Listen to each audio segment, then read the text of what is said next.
কি আসলে ক্রেডিটের হওয়ার কথা ছিল? এটা হচ্ছে আমার ব্যক্তিগত প্রশ্ন, যে এটা কি আসলে ক্রেডিটের জন্য মানুষ কি রাস্তায় নামছিল? এটা তো একটা গুরুত্বপূর্ণ প্রশ্ন। রাস্তায় কারা ছিল ভাই? 18 তারিখ আপনি যদি দেখেন, 18 জুলাই 2024 প্রাইভেট ইউনিভার্সিটির ছেলেমেয়েরা রাস্তায় নেমে আন্দোলন করতেছে। তার আগে পর্যন্ত আমরা জানি এটা কোটা নিয়ে ব্লকেট হইতেছে, তাই তো আলাপ। তারপর আমরা 15 তারিখে দেখলাম যেখানে হামলা হইতেছে, তাই না? 17 তারিখ পর্যন্ত আমরা অনেক কিছুই দেখতে পাইলাম। আমরা দেখলাম আবু সাইদ শহীদ হলেন। 18 তারিখে ছেলেমেয়েরা আমরা, আচ্ছা ভাই প্রাইভেটে পড়ে, ও কি ক্রেডিট চায়?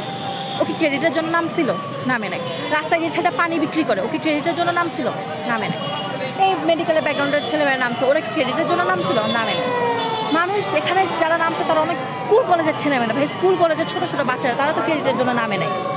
এখন এসে এদের উপরে দাঁড়ায়, এই ছোট ছোট বাচ্চাদের উপর দাঁড়ায়, এত এত লাশের উপরে দাঁড়ায়, যদি রাজনৈতিক দলগুলা এত বছর পরে কোথাও থেকে অবতীর্ণ হয়ে গর্ত থেকে উঠে এসে যদি বলে যে ভাই ক্রেডিট আমার, পুরাটাই আমার, মানে এটা তো লজ্জার বিষয়, এটা সরাসরি লজ্জার বিষয়। মানে এটাকে আপনার লজ্জা বলবো না?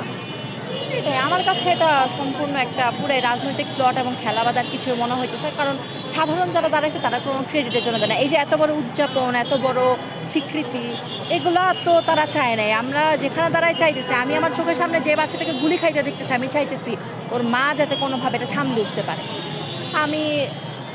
আমরা এখানে রাস্তায় দাঁড়ায় চাচ্ছি হচ্ছে যারা আহত তারা যা চিকিৎসা পায়। এই যে আমরা দেখতেছি সার্বিক একটা নিরাপত্তাহীনতা এবং আমাদের যে মানে রক্ষা বাহিনীগুলো, প্রতিরক্ষা বাহিনীগুলো, তাদের যে একটা সার্বিক নিষ্ক্রিয়তা আমরা দেখতে পাইতেছি, এইটা আমরা চাইতেছি না। আমরা দেখতে চাই না সচিবালয়ে পুলিশ লাঠিচার্জ করতেছে। আমরা গত জুলাইয়ে পুলিশকে গুলি চালাইতে দেখে আসছি। সেই পুলিশ তো এখন লাঠিচার্জ করতে পারে না। সেই পুলিশ কেন লাঠিচার্জ করবে?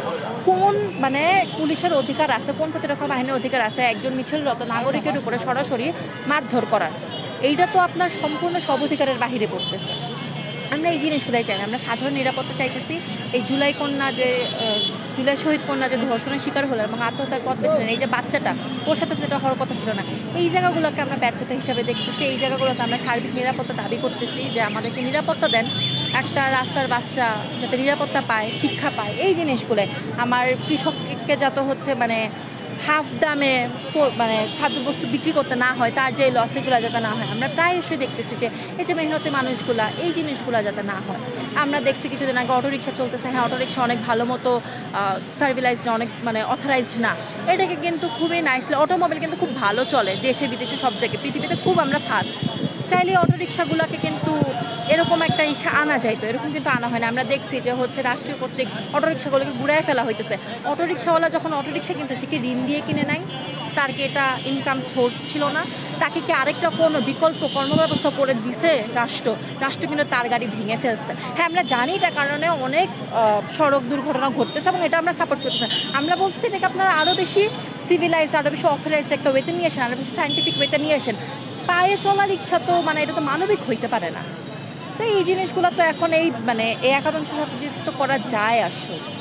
এটাই আমরা আসলে চাচ্ছি সাধারণ।